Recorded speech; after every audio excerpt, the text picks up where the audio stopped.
The play of light on a sun gives a meadow a changing pattern of light and shade. This awoke my interest in the importance of light in photography. The most important function of light, however, is to provide us with a picture. Without pictures, there's no experience. This is the commonplace aspect of the significance of light. The other exciting aspect is the fascinating change from day to night outside. The nuances in the interior also depend on how daylight falls, or on the ability of a lamp in the evening to give the room a completely different atmosphere. Lighting design is therefore an expression of how you interpret the world around you. It's your own experience you want to mould in the camera viewfinder.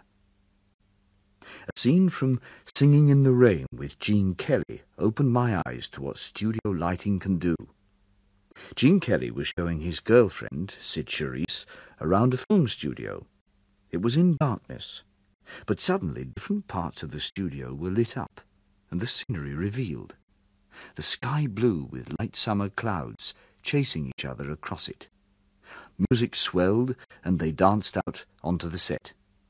The fact that the wind came from a wind machine which Gene Kelly started up didn't detract from the atmosphere. It actually added to it. The opportunities in developing lighting have increased with the years. Studio work has grown greater and greater. The studio we're now going to look at is right up to date. The computer has made it possible for you to work on the lighting design in the studio itself. As the lighting designer of this program, I can think of no better learning aid. Lightstudio is first and foremost a program for people who want to learn the basics of studio lighting design. But it's also a valuable self-development tool for anyone who already has some experience as a lighting designer. You can do your own lighting in the 4 studios on the main menu. You can learn and experiment, and the results you achieve will be unique to yourself. You should start by using the workbook, where our lighting master has put together a number of exercises. These not only provide training in lighting, they also familiarize you with everything Lightstudio can do. When you've used the program a few times, you'll have developed your own personal style in lighting design.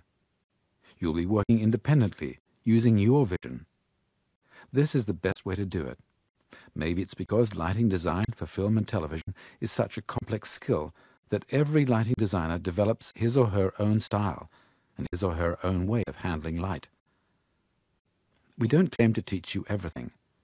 We've built on the basics we feel are important, and which we know that a lot of designers start from. We'll now have a look behind the headings on the main menu. In What is Light? We go through the various historical factors which contributed to our present styles in lighting design. We hope this will help you understand the systems and theories the program has been built around. We'll have a look at those shortly. As you see, there's also an equipment choice, which goes through some of the equipment you'll be using in an actual studio. If you enter the gallery, you'll meet our lighting master. He does the lighting in each of the studios in his own personal way. You can follow him as he works, lamp by lamp and fader by fader, and hear his commentary on his choices. You can compare your own designs with the master's lighting and perhaps get ideas and hints from them, but you must never take them as the one and only pattern for your own work with light. In the portfolio, you can save your lighting. Whenever you want to, you can save or retrieve lighting. Perhaps you want to compare the arrangement you've just been working on with one you did on an earlier occasion. Or perhaps you want to show your work to a colleague or tutor. So now let's go into the studio. It's still dark, but if you want to see what's there, you can use the house lights. It's a good idea to use these if you want to have a mental picture when you go onto the lighting plan. The lighting console allows you to vary the intensity of light smoothly and gives you access to a total of 40 faders. In the interview scene and in A Doll's House, you'll be working with light seen from 3 different cameras. It's easy to switch between cameras by pressing any of the camera buttons. When you start to work in the studio for the first time, click on About the Studio, purpose of the studio you're actually in, and where to begin.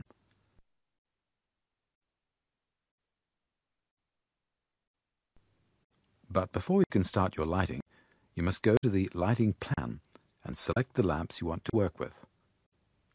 The lighting plan corresponds to the studio you're in. The different colors indicate the height of the lamps in relation to the set and the people. The symbols are simple and show if it's a key light, a fill-in, or an actual light source which is naturally present in the set. You select lamps by clicking on the symbols, and then you either choose a switch or click on Automatic Choice. If you do that, the lamp is connected to the console in the studio.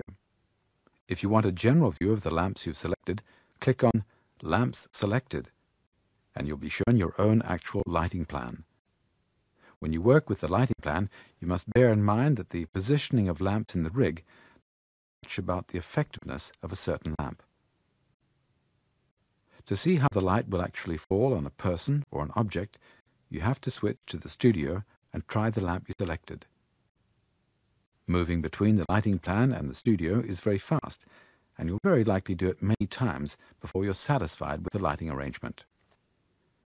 If you want an overview of the lamps you've selected without leaving the studio, we suggest you make your own lighting plan on paper.